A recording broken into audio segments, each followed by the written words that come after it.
What's going on, bottom line viewers? It's Mitch here, live for my Week 10 post-Week 9 NFL Power Rankings, giving you my thoughts on every single one of these NFL teams after Week number 9, entering Week number 10, from the very worst team in football, that is the 32nd team, to the number 1 team in football, the very best team in the NFL. How my power rankings work each and every week, just in case you're new, as I always say, we stay water. We don't overreact, but we also try not to underreact.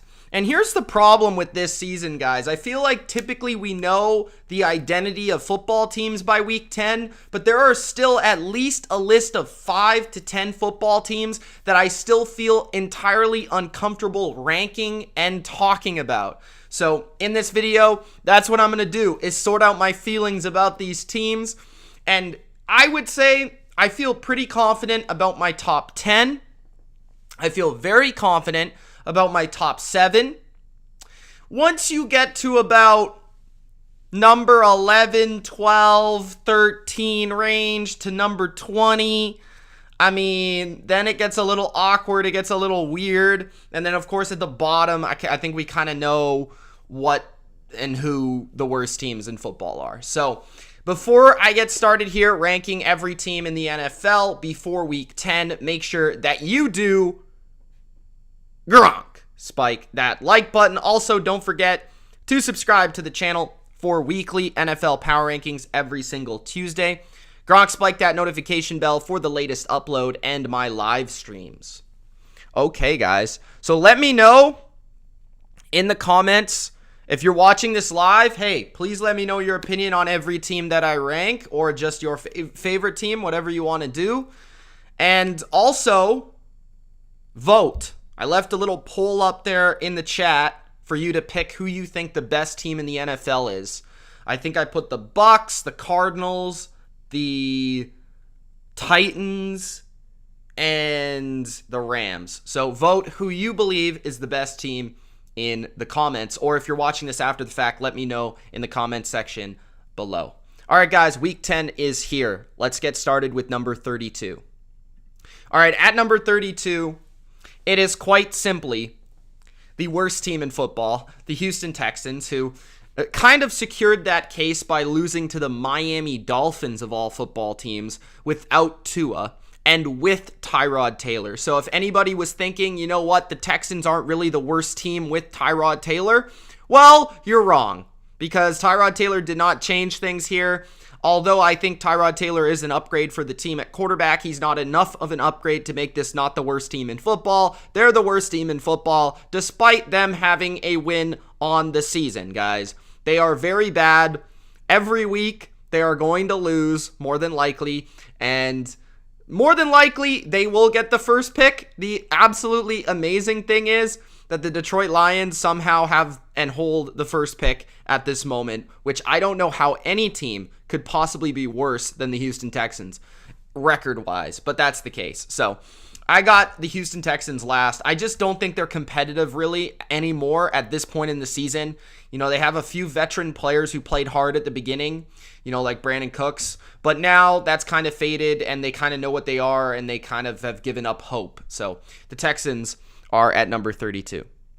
At number 31, the worst team in the NFC is the team I alluded to, which is the Detroit Lions. The Detroit Lions are 10-point underdogs to the Pittsburgh Steelers. That just shows you how bad they are, because the Pittsburgh Steelers barely can score 10 points on a football team, you know, on a high school football team. So for the fact that the Detroit Lions are 10-point underdogs versus the Pittsburgh Steelers just goes to show how bad they are. Jared Goff's clearly not the answer. They're going to have to find a new guy soon. They do have some pieces to build around, I believe, at least on offense. Some of their offensive line, obviously with the first-round pick, that I think has played well, Sewell, and then Ragnow at center, Swift at running back, Hawkinson at tight end. They've got certain pieces on offense where you can look to build around those players. I do think they desperately need some receivers and a quarterback, but I don't think their offense is too far away from being a pretty good unit if they get one good offseason from spending on some free agents, drafting some good players. Defensively, they're a long ways away, though. Their D-line's got some players, but really their secondary is atrocious. Their linebackers, they really got no playmakers on this defense, no real difference makers on this defense, and that's a huge issue. So the Lions are just the Lions again. Once again, I told you they wouldn't be any good without Stafford, and that's exactly been the case. The third worst team in football is the New York Jets. The New York Jets are a really tough one because sometimes they show up and sometimes they get hammered. I mean, absolutely hammered. Last week, they were absolutely gross versus the Colts, but then came back and made it actually somewhat competitive. Josh Johnson actually looked kind of good. I don't know if that was the Colts' soft zone coverages or Josh Johnson actually making more throws than he's ever made in his NFL career. Zach Wilson should be back sometime soon, and the only thing I'm looking forward to seeing with the Jets is how their young talent offensively grows at the end of this year.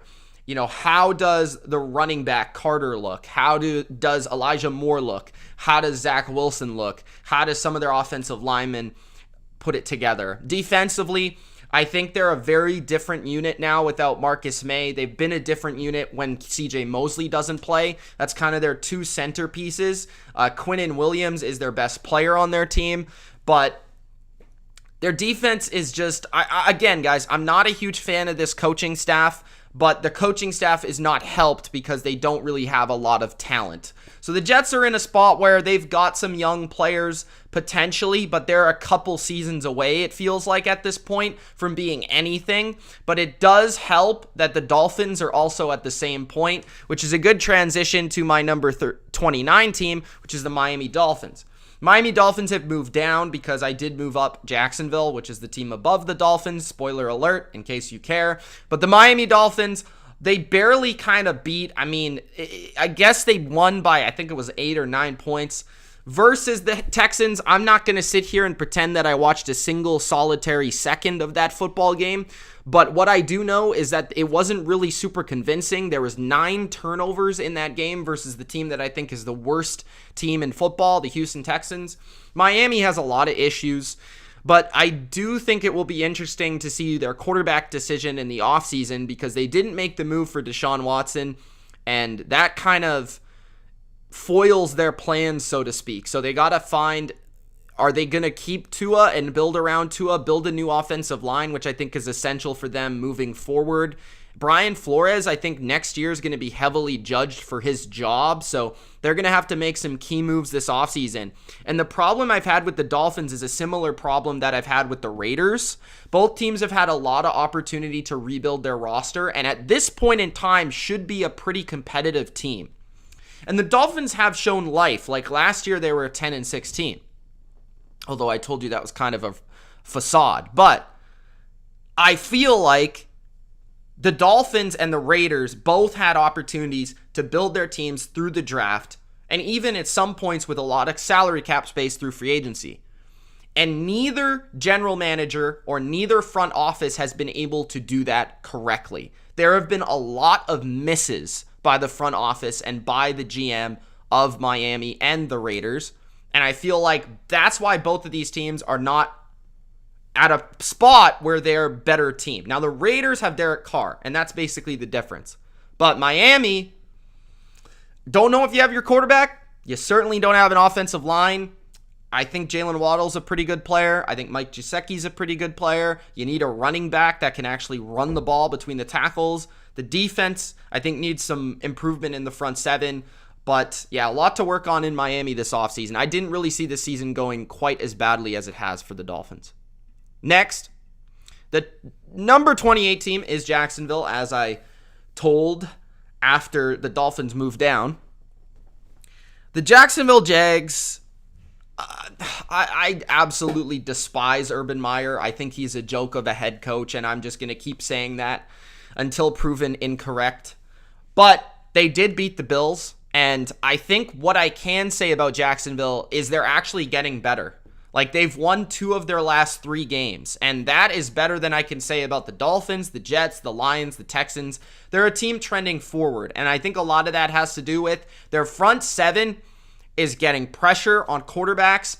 And their defense is actually getting better. And I think a lot of that has to do with the DC and the scheme that they're running, right? It's a Baltimore scheme. I brought it up before the season began. I thought they had an opportunity to get better on that side of the ball, and I think finally it's clicking with some of these players. I think Shaq Griffin's playing pretty well at cornerback. I think Josh Allen is playing pretty well. Smoot's playing pretty well. They've got some guys getting to the quarterback, and the defense has been one of the worst this year, but I think they're finally starting to get it a little bit, and that showed versus the Bills. Offensively, Trevor Lawrence has been a little bit hit and miss, but he does show some promise as a franchise quarterback. I do think moving forward, they need to add a legitimate number one wide receiver. I don't think they have that on their team. You know, they're targeting guys like Dan Arnold and Jamal Agnew, who have never been legitimate premier targets in the NFL, which I think speaks to a problem with your skill positions.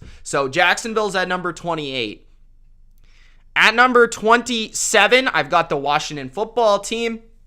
Washington, to me, is absolutely unbelievably the worst team in the NFC East, which is debatably the worst division in football. You could certainly argue that. Washington is unbelievable because a lot of people, including myself, ultimately picked them to be the best team in this division because of the talent on paper suggested they would at least be somewhat competitive.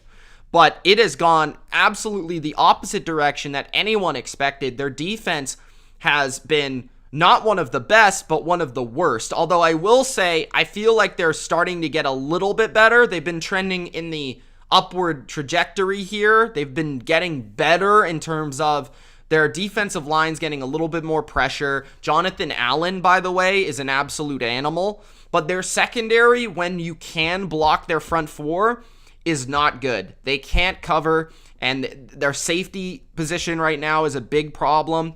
I feel like Washington offensively, they just don't have a lot that scares anybody. Logan Thomas has been hurt a majority of the year, and he's really just an average weapon. Terry McLaurin's the only piece that scares anybody. Antonio Gibson's been hurt all the time. McKissick is a replaceable running back. They've got no legitimate number two receiver. Curtis Samuel's been a complete bust. Nothing has come through offensively for them. The quarterback is completely not there. I wonder what they would be with Ryan Fitzpatrick, but honestly, I don't think they would be much better. So I have Washington as the number 27 team in football because their defense has been underwhelming. Nothing impresses me about this team, and the offense is certainly one of the worst in football week to week. The Chicago Bears at number 26. The Bears at least show some heart, and they competed down to the wire there with the Pittsburgh Steelers. What I will say about the Bears is Justin Fields looks like he's improving. He's starting to get it, passing the football. He looked good on Monday night in Pittsburgh, which is pretty impressive. Allen Robinson, still, I'm searching for him. I have my posters out. He's the most wanted man in America, so I'm looking for him. But Darnell Mooney has kind of emerged to be the number one favorite target of Justin Fields. We saw a little bit of Jimmy Graham and Cole Kmet in that game. David Montgomery's back, which is nice to see, but the tackle position is still a major concern. But the interior is pretty good. They can get some push in the run game. Defensively, they're still good. Even with all the injuries, man, the Bears consistently play pretty good defense. Now, versus Pittsburgh, we saw some of those injuries show up, and it wasn't as impressive, right? No Khalil Mack. I think Akeem Hicks was missing. Eddie Jackson, I think, didn't play, or at least was hindered. So the Bears defensively certainly have not been as good as the beginning of the year, but they're certainly not bad at this point. And they kind of give most teams issues just because they can push you around on both lines of scrimmage, and that gives them at least a chance. So the Bears, they're probably not going to be anywhere close to being in the playoffs, but they will kind of be one of those tough outs down the stretch. And we'll see how their young quarterback develops. At number 25, the Carolina Panthers. The Panthers, they looked awful offensively versus New England. I mean, New England is a very good defense, and they really, really dominated that game. But the Panthers' issues on offense are just clear. They can't block. And then, secondly, Sam Darnold is an absolute disaster. And it didn't look like he was really healthy to play either. He missed a couple throws in the game. He threw one right to J.C. Jackson for a touchdown. They couldn't get the run game going because they can't really block. CMC, everybody thought that was the missing link, the missing piece. Maybe it was just a factor of playing New England and Belichick taking him out of the game. But I mean, he still didn't really look like himself in his first game back. DJ Moore has been a little bit missing as well, kind of in that Allen Robinson territory since the beginning of the year. It just feels like this team offensively has no identity. They can't find any rhythm. And they're clearly, despite their talent, one of the worst offenses in football right now. Now, defensively, I think they're one of the best defenses in football. The problem is they're such a one-dimensional team. They can really rush the passer off of both edges with Reddick and Burns. They've got pretty good interior players. Derek Brown leading the way. Shaq Thompson's an animal. Jeremy Chin's good. Stephon Gilmore continues to play well with 2 interceptions in 2 games. Dante Jackson can play. They've got one of the best pass defenses in football, and they're one of the most athletic defenses in football. But their offense just gives them absolutely no shot. So that's why I have them right now at number 25. At number 24, the Philadelphia Eagles. The Eagles are a tough one for me to figure out. They seem to be more competitive than, some of these other teams like the Bears and the Panthers. I think they've found an identity, unlike Carolina, on offense. I feel like Jalen Hurts is making more plays, outplaying a guy like Sam Darnold for sure. The offensive line can kind of push you around in the run game if you're not prepared for it. They've got some physicality there. They can run the ball even with lackluster running backs. Devontae Smith is developing into that number 1 wide receiver, but they lack some secondary options. Defensively, they've got a strong front 4, but their scheme I still am highly, highly disappointed in. It is extremely conservative. Once again, a good quarterback in Justin Herbert went 32 for 38, I believe. Just absolutely dice them up underneath. They're way too soft. They're way too conservative. I don't understand it. The Eagles could be a team that could take advantage of a weak NFC wildcard race, but I simply don't think they have the coaching, and I simply don't think they have the offense of explosion to do so. So I have them at 24 as kind of a team that is week in, week out, very hard to figure out, but not necessarily good or in a range where I can really count on them. At number 23, the New York Giants. So the Giants won in a big upset fashion versus the Las Vegas Raiders, which I thought was impressive. I thought their defense played very, very well. I think their defense is starting to be one of the top 10 units that we expected them to be from the jump, from the beginning of the year, and now they're starting to get it. They showed real good performance versus the Chiefs and the Raiders back-to-back. And their front is starting to dominate in all facets, really, from the edge to the interior. Leonard Williams, really game in, game out, is one of the best interior players in football. Ojulari, I believe, is the rookie's name, and he's been really, really good too. Or is he the second year? I keep confusing some of their picks that they've had over the last couple years. But yeah, he's a pretty good player too. And they keep adding these linebackers off the street, so we'll see how that helps. But their secondary, I just think, is very smart. They can play a plethora of different coverages, whether they want to man up on you or play some zone coverage. They mix it up well. They confuse. They kind of make things look the same but come out different. I think they do a lot of cool things defensively when you watch their secondary, and I think it's working well for them.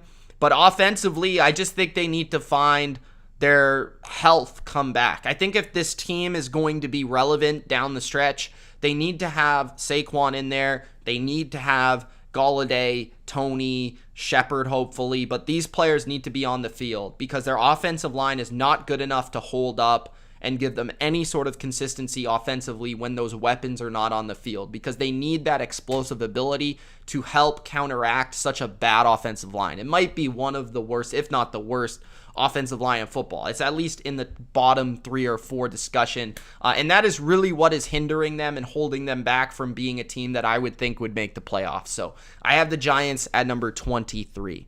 Also, Jason Garrett doesn't help either. The Atlanta Falcons at number 22. So Atlanta, I have moved up a little bit, I believe, on my rankings. I don't really know what to think of their win versus the Saints. I felt like Matt Ryan played pretty well in that game, if not really well in that game. Cordell Patterson's playing out of his freaking mind. The offensive line, I thought, actually impressed me, and Zacchaeus and Gage made some plays. Pitts is obviously there, so I think their skill position group is a little bit underrated. And then defensively, they play hard. Grady Jarrett's still as good as ever, and A.J. Terrell has really turned into an upper echelon corner.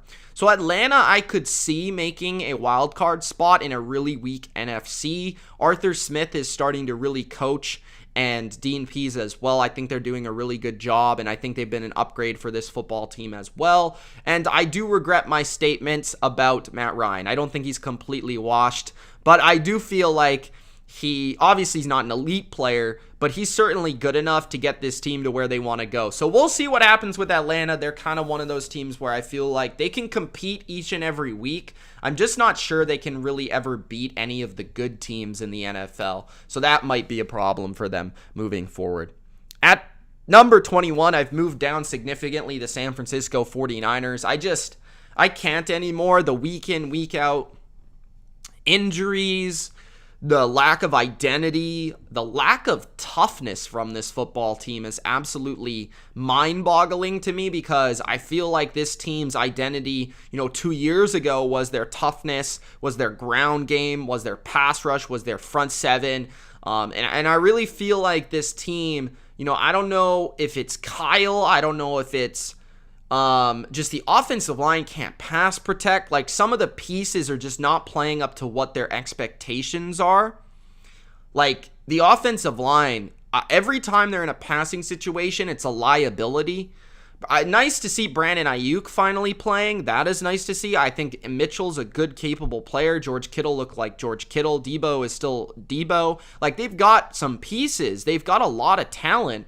It's a really bad secondary. I will say that it's really bad, because they really can't count on it whatsoever to play man-to-man coverage.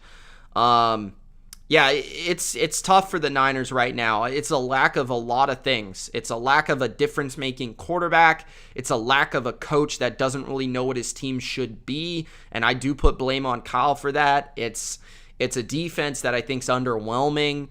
It's just a team that you can't count on at any point in the season. So I got the Niners at 21. They got a lot of questions to solve this offseason, because I don't know if they're going to make the playoffs anymore. At number 20, the Denver Broncos. So I moved them up after a big win over the Dallas Cowboys. I don't want to try to overreact to that, but what I did see with the Broncos is just an excellent defense. In terms of their secondary and what they can do with their coverage unit, and the way that they just absolutely shadowed the Cowboys wide receivers and completely took them out of the game and made life hard on Dak Prescott. That defense, that secondary is really good, even despite missing some players, and Vic Fangio does a great job in that regard. Offensively, this is what they need to be, right? They've got most of their weapons intact now, and Teddy Bridgewater can manage a game as long as he doesn't make mistakes. You get the ball in the playmaker's hands, and they can really control the clock. So I feel like the Broncos are, maybe a team we've been slightly sleeping on over the last couple of weeks. I don't ultimately think they're going to make the playoffs, and I do ultimately think they're the worst team in their division, but they've got a winning record, and if they can compete on defense the way they are and keep kind of protecting the ball and controlling the clock on offense, that is the formula for them to be a team that can be dangerous. So I got the Broncos at number 20. At number 19, similar things here for the Steelers. The only reason I have the Steelers over the Broncos, although I think you could argue the Broncos are a better team, the Steelers beat the Broncos. So that's really the only reason I have them above.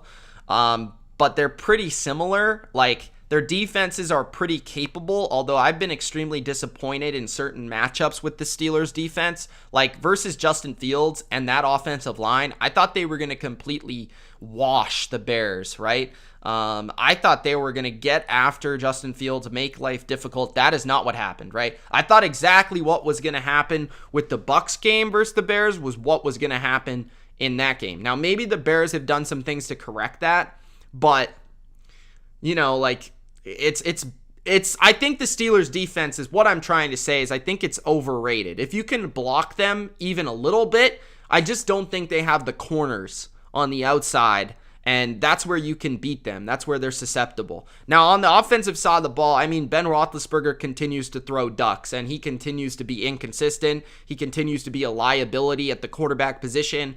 I think they've got good skill position players, especially now with the rookie tight end, Fairmuth, or I think that's how you pronounce his name, Harris, who's playing really well. I think they've had a good draft in that regard. Deontay Johnson, Claypool getting hurt, but still being a good player. James Washington even is a capable receiver. The O-line is actually playing much better now, although they still struggle to pick up short yardage. So the Steelers are just like an average football team. And I don't think they quite have the defense to overcome such a poor offense to ultimately get them to the playoffs. That's just my opinion on that. At number 18, I got the Saints.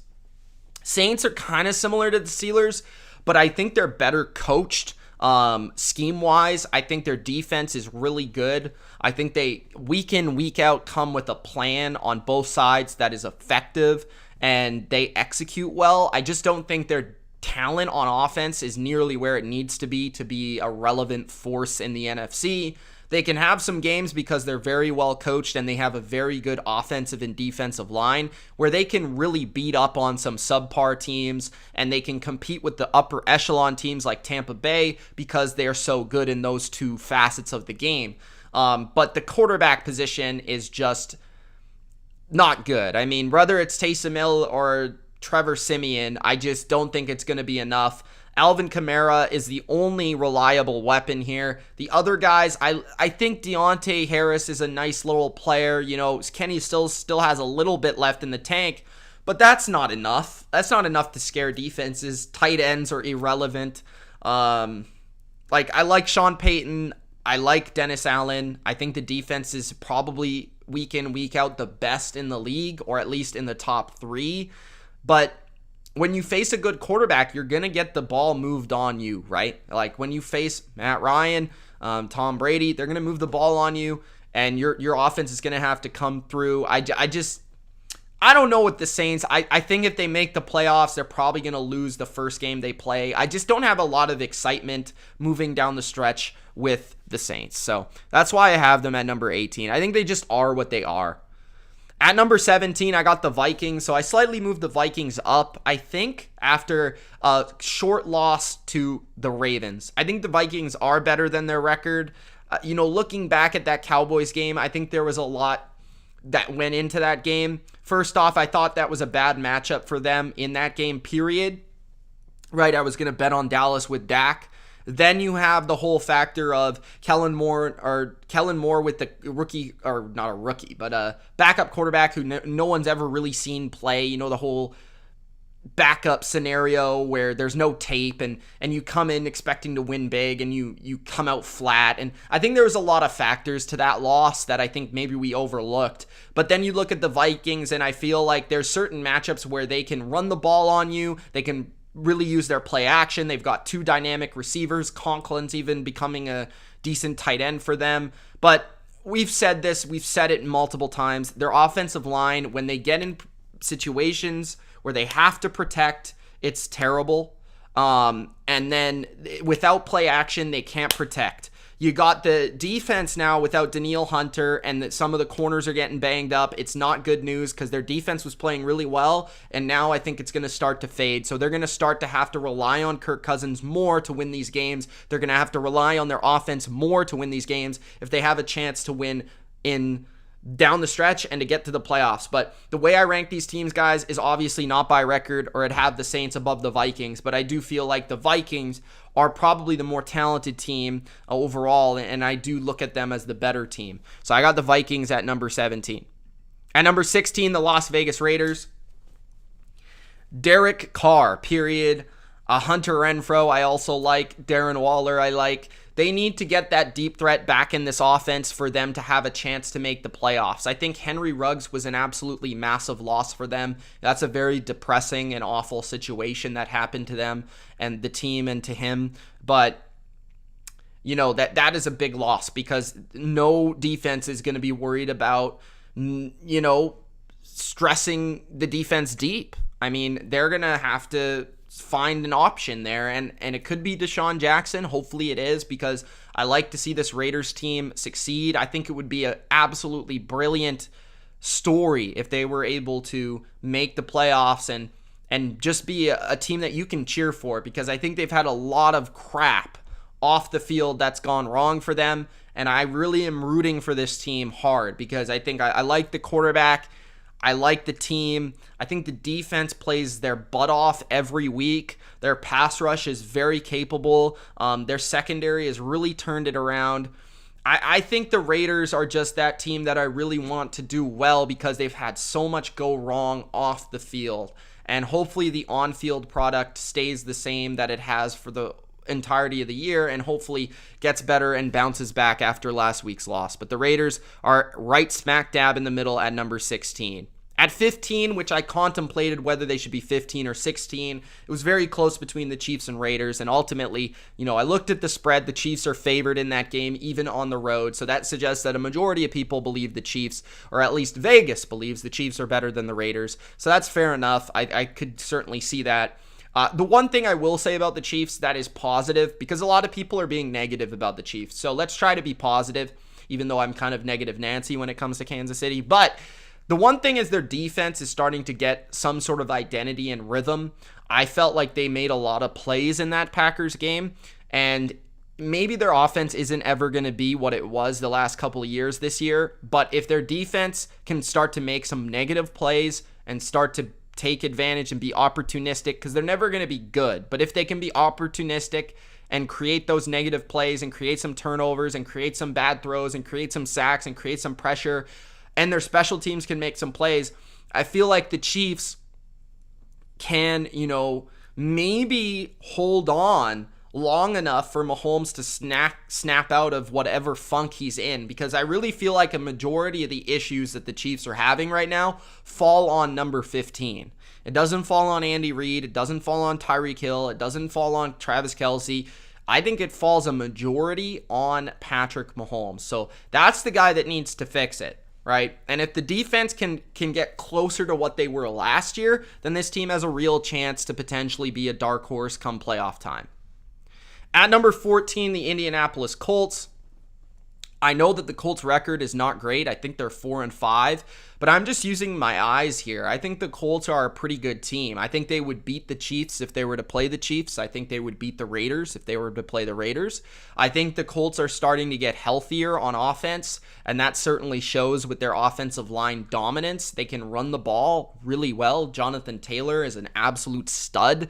I think Michael Pittman has developed and gotten better every single game, and they really now have Carson Wentz, who's playing at least at an average level. He does still make some stupid mistakes, but he does also make some plays that a lot of other quarterbacks don't make.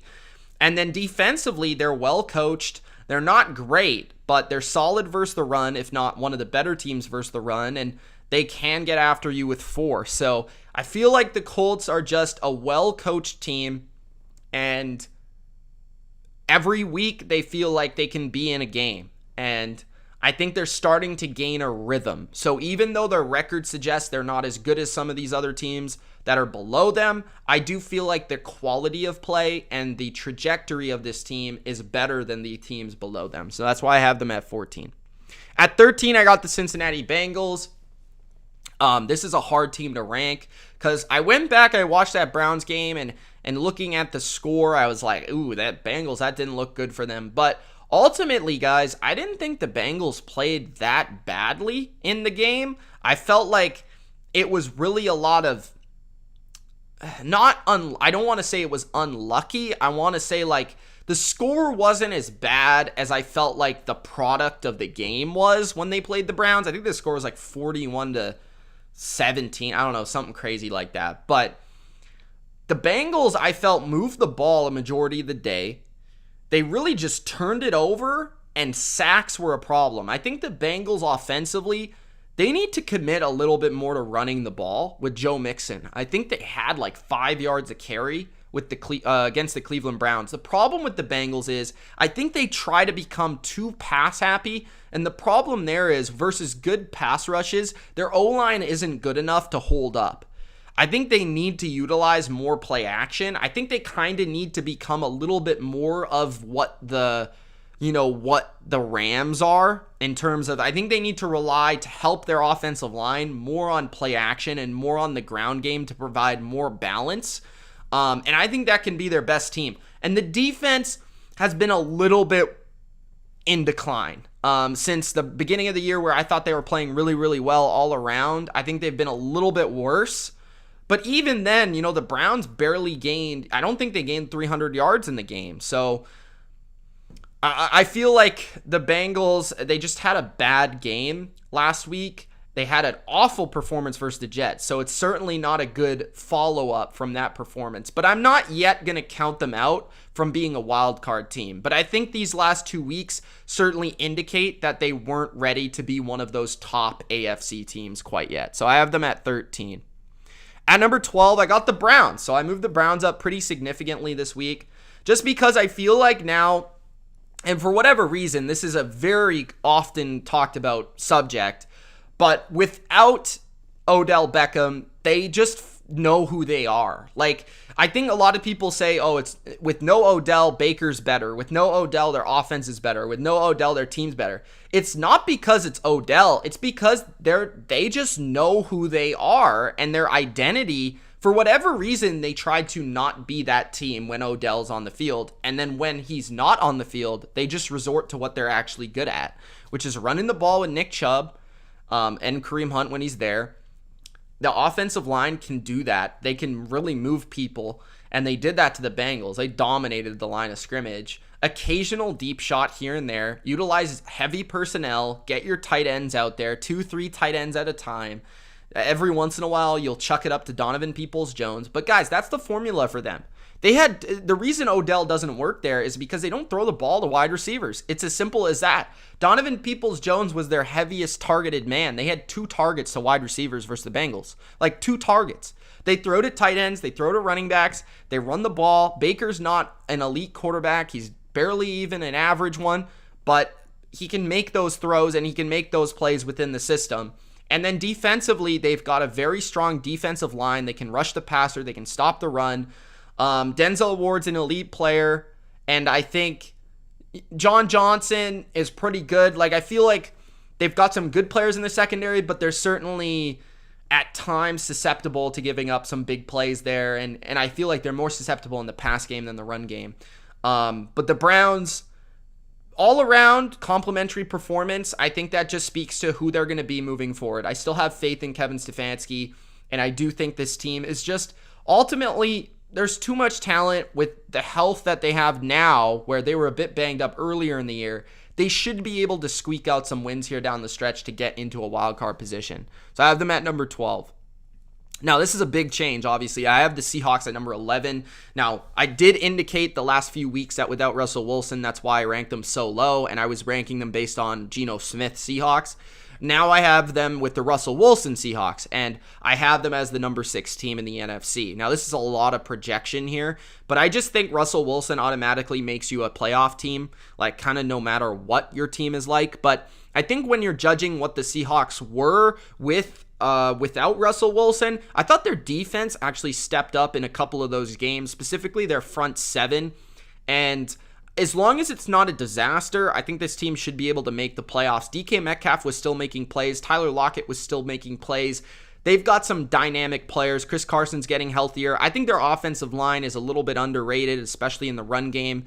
But the Seahawks, I think, are just going to be there. Like, they're the Seahawks. I don't think they're an elite Super Bowl contender, but they're certainly a playoff contender. And with Russell Wilson at the helm, you can kind of upset anybody in the NFL on any given week. Now entering the top 10, we've got the Los Angeles Chargers. I've got the Chargers in what is probably the division that has the least bad teams, which is the AFC West, right? I think every team has an above 500 record. I think every team's at least 5-4, if I'm not mistaken. But the Los Angeles Chargers are the best team in that division, but they're only the 10th best team in the NFL. Justin Herbert played like Justin Herbert last week, which was nice to see. And I think I can pretty much just chalk up the two bad performances versus the Ravens and the Patriots to that scheme gives him fits. For whatever reason, I don't know what it is, but that scheme gives him fits. He looked a lot better versus the Eagles. Keenan Allen looked a lot better versus the Eagles, finding those soft spots in the zone and making plays. Mike Williams has been a little bit quiet recently, facing some good players, Marlon Humphrey and then J.C. Jackson and Darius Slay. He certainly hasn't had his best weeks the last 3 weeks. Austin Eckler's pretty darn good. Jared Cook made some plays. They're getting other plays from like Palmer and Parham, I think his name, the tight end 89. And then you've got, who's the other receiver they were getting involved there? But I feel like they're getting some more of their complementary weapons. And their defense, very good versus the pass, but still a liability versus the run. The Chargers are just exactly who I thought they were, and that's why I feel confident ranking them at number 10. I just think there are weaknesses with this team that are clear and they're evident. And there's bad matchups for this team that are clear and evident. But when they don't face those teams, they're a good football team. And that's why I put them at 10. At number 9, I got the New England Patriots. I think this is the same spot I had them last week. So really, I didn't really change my ranking at all. I only shifted the teams above them and a little bit below them. But New England, man, they're just playing really, really good football right now with... The defense is playing like a top 3 unit. Their pass rush, I think, is one of the most underrated aspects of this team and why they're good. I think the front 4, I think they're like 4th in 4-man rush pressures this year. So they're a lot more, instead of being a blitz-happy team like they were in the past, they're a lot more of a zone and front 4 team than they've been. I think some of that has to do with trading Gilmore, but you're seeing great performances from Matthew Judon and Christian Barmore, and obviously the veteran linebacking group, Adrian Phillips, Miles Bryant taking over for Jonathan Jones has been absolutely amazing. I just feel like this defense has a lot of depth, a lot of versatility, a lot of intelligence, and now they're playing to their peak levels. Offensively, it's been a little bit struggle fest for Mac Jones the last couple weeks, but they have played the Panthers, the Chargers, now they're going to play the Browns. So there's some tough passing defenses that they've had to face. This is why I desperately want them to sign Odell Beckham Jr., because if they do, this team's real dangerous because their only flaw is the wide receiver position. Other than that, they have an excellent football team, and the offensive line is playing pretty well, especially in the run game. Their running backs are playing really well. Stevenson looked real good. I just think the Pats are a team that nobody wants to play, and that's why I have them at number 9. At number 8, the Buffalo Bills.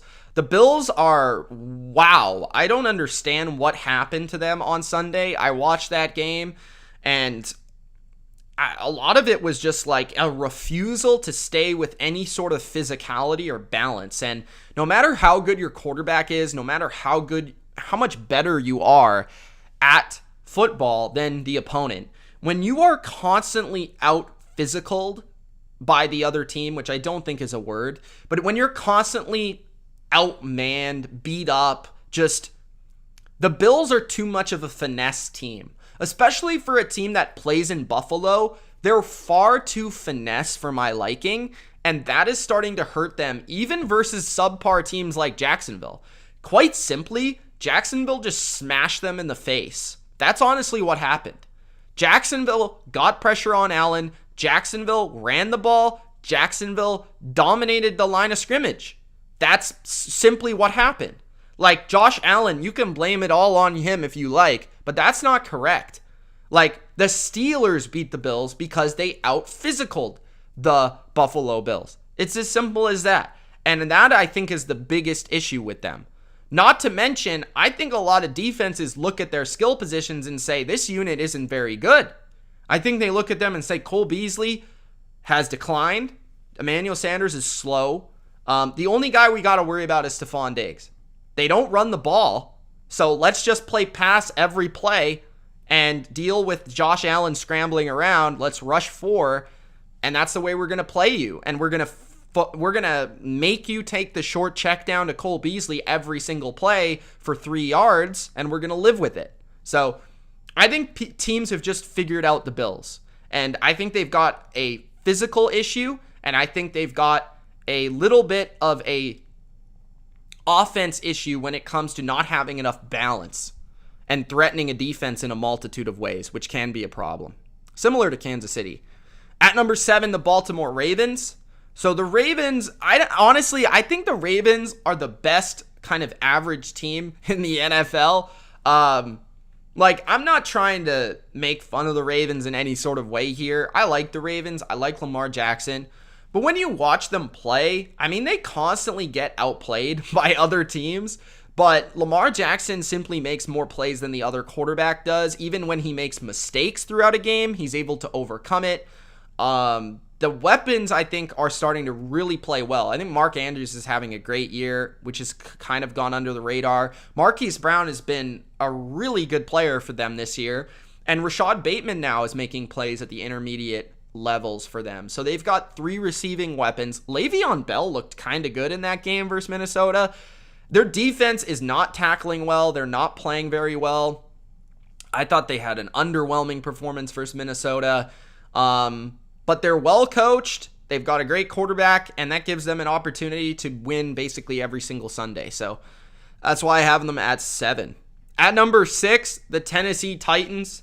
The Titans, I've got at number 6 because I just think the NFC is so freaking loaded. That's why they're all the top 5 teams. I do want to say, as I did on the review last night, their front 4, I think, is the most underrated aspect of this team. I think a lot of people are trying to figure out what is so great about the Titans this year. And I think what people are missing about them is their front 4 on defense is absolutely playing out of their minds right now. Harold Landry, Jeffrey Simmons, and who's the other guy? Denico Autry. Those 3 are playing so well. And then you got Kevin Byard on the back end, calling the shots, making plays. They're playing really well. Mike Vrabel is arguably the coach of the year right now. Offensively, they're not very good. This is why I have them at number 6. Without Derrick Henry, I think they're a below average offense. I think Ryan Tannehill is okay. He's pretty good. I'll give him pretty good. He's pretty good. But their offense is really like A.J. Brown now. They don't have anything. Julio looks like a shell of himself, in my opinion. He's a clear number 2, if not number 3 receiver. The running backs, I actually like what I saw from Deontay Foreman. I think that's his name, Dante Foreman. He played well. But AP looked horrendous. I mean, he looked like a retirement home running back. He looked really bad. The offensive line really can't pass protect. So I think the offense is what I'm concerned about moving forward for the Titans. I think if they really want to make a move in the AFC in the playoffs, they desperately need Derrick Henry to be healthy. Because I think if they don't have him, their offense is not going to be good enough. Their defense, I don't think is good enough to hold up to. As good as they're playing, I think they're kind of playing at their peak at the moment. And really, I felt like the Rams kind of lost that game. They had some bad mistakes that the Titans took advantage of.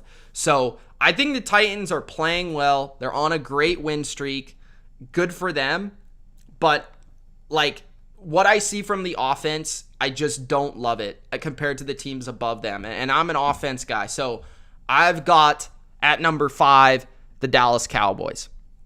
Dallas played really poorly versus Denver. They went for it on 4th down, and who was it? Tim Patrick, who called it a disgrace disgrace or disrespectful, something to that nature, about them going for it on 4th and 1 and not making it. It was disrespectful to them, whatever. But the Dallas Cowboys, I thought they just kind of had one of those games. That's what I'm going to chalk it up to. I don't really think it was a concerning performance. The only thing I'll say about Dallas is the thing that I've been saying for weeks. I think their defense it's not as good as it's been performing. I just think they've been kind of capitalizing on mistakes and capitalizing on turnovers. When they've played offenses that can move the ball, they've moved the ball. So that is kind of my concern with the Cowboys, is their offense is phenomenal. And it's rare they're going to play a team that, like Denver, can cover them at that level, because I thought Denver did an amazing job at suffocating them in coverage and taking away Dak Prescott. Also, Dak was coming back from injury, so that's something that you got to factor in. But I think it was just kind of one of those sleeper performances, sleep at the wheel type of thing. But their offense should get back on track. Hopefully Zeke is 100% moving forward. But the defense is what I'm concerned about. And then Tyron Smith needs to be healthy for them too, because him being out was a clear flaw for them. So I got at number 5, Dallas. A little bit more concerned than I was before, but not overly concerned at all. I'm far more concerned about a team like Buffalo than Dallas. At number 4, Arizona. Arizona, I think their defense is just fast and they make plays. They fly around the field. Their linebackers are very fast sideline to sideline. I'm impressed with how they've been able to kind of get away with having subpar cornerbacks, because I don't think their corners are very good. But so far, so good for the most part. And then their front is solid. I thought the Niners, when they were able to run the ball. And I think that's something in my throat. Arizona is able to get ran on if a team can really run the ball and be physical with them like the Packers did. I think you're able to run the ball on them, but you need to be in a game where you're able to do that. The Niners, the game got too far away from them too early in order to do that. And then offensively, I just thought it was incredibly impressive by Cliff Kingsbury to be able to game plan for a backup quarterback in Colt McCoy, who it's not like we've never seen Colt McCoy play. I mean, he's Colt McCoy. But he was the highest graded quarterback in the NFL for a reason. I thought Cliff Kingsbury did a great job game planning for him in that game. I thought James Conner looked great. Benjamin had a freaking amazing run. They lose Chase Edmonds. They don't have D-Hop. Doesn't even matter. It's unbelievable. So the Cardinals, you got to give them all the respect in the world for that performance in particular, because they made the most of those mistakes by the Niners, but I thought their offense really played extremely well and really didn't miss Kyler Murray at all. So Cardinals at number 4. At number 3, the Green Bay Packers. So the Green Bay Packers I have at number 3, and the biggest reason I have the Green Bay Packers at number 3 is because not how their offense has been performing, but their defense has been performing. Now, the special teams was a big concern versus the Chiefs, which pretty much lost them the game. But the defense, I felt, just the last few weeks has been one of the best defenses in the NFL. Their pass rush, their athleticism now, so much changes on defense when your middle linebacker can run. And Devondre Campbell has been an absolute animal for you at middle linebacker. Like, that's what Michael Lombardi always says, is if your middle linebacker is slow, your defense is slow. And that's kind of been the case with the Packers the last couple of years. But just the ability to add that low-key signing, and then guys like Rashawn Gary rising to the occasion, their safety duo is really phenomenal with Savage and Amos. And even without Alexander, their corners are playing pretty well. And I think they're just structurally more sound. They don't give up as many big plays as they did under Pettin as they do now. So I'm really impressed with the Packers defense, which I think gives them an opportunity in the playoffs to have a well-rounded team and a good enough team with Aaron Rodgers and Adams in the fold to be dangerous in the playoffs. But I do think their offense is a little bit overrated, because they really only score, I brought this up in the review, but they really only score like 24 to 27 points a week. And I don't think that's good enough to beat the Rams, the Cowboys, and the Bucs in the playoffs. So their defense really is going to have to play that well for them to do so. At number 2, I got the Rams. So after their loss to the Titans, I got the Rams. I'm not going to overreact to that too much because, like I said, I felt like the Rams, they just kind of turned the ball over. And I really felt like it was actually a rare, really bad game plan for Sean McVay. I thought Sean McVay got thoroughly outcoached on Sunday night because he came out in empty. They weren't able to block the Titans. It was a big concern. And I'm not quite sure why they didn't really go to the run game, go to the play action game, early. Because I think if that game started at halftime, where the Rams started to play the way they usually play, the Rams would have won the game, because the Titans really won the game based on the 2 turnovers by Matthew Stafford. And the Titans offense didn't really do anything for most of the day. So that was just kind of one of those performances where, with a new quarterback, I think there was almost overconfidence in Stafford and this passing offense to just tear apart the Titans, when the tape would suggest that you can't really block the Titans. So that is really the flaw with the Rams, which I think is maybe the difference for me between them and my number 1 team, is I think when they have to pass protect and they're behind in a game, right? That's the difference. I think if you can't block on 3rd and 12 in the playoffs, in the NFC Championship, in the NFC divisional game, you're going to lose. Like that versus really good teams where they're putting pressure on you on offense and they've got a pass rush, you're going to lose that game. So that is my biggest concern for the Rams when it comes to the playoffs, because we know they're going to make the playoffs. If they get into these situations versus the Bucs, versus the Packers, versus the Cardinals, even the Cowboys, it's going to be a lot to overcome if their defense isn't playing really, really well, which their defense is good, and with Von Miller, they should be even better. But that is certainly concerning to me with the Rams, is just that ability without the play action for the offensive line to have consistency in pass protection. So my number 1 team is Tampa Bay. So they were on the bye. I moved them from number 2 to number 1 after the Rams loss. And I think, again, I say this every week, but they're the Super Bowl champs. They've got Tom freaking Brady. He's the best player in the NFL. They've got a really talented roster. And I think what I'm really looking at with the Bucs is, I think when you see them get healthy, which still hasn't been the case, and I'm getting a little concerned about Antonio Brown's health, because I feel like he's a big piece. If they're going to win the Super Bowl again, they need Antonio Brown by the playoffs to be healthy. So if they don't have him, it kind of changes the formula for them. But I feel like defensively, this defense is going to be really good when they get healthy. And the reason I say this is because Jamel Dean right now is playing unbelievable at cornerback. He's allowing a passer rating of 38.5. So you don't have your other 2 starting corners right now in Tampa Bay. You don't have Sean Murphy-Bunting, who's coming back this week, actually. Just got activated to come back. He's been practicing.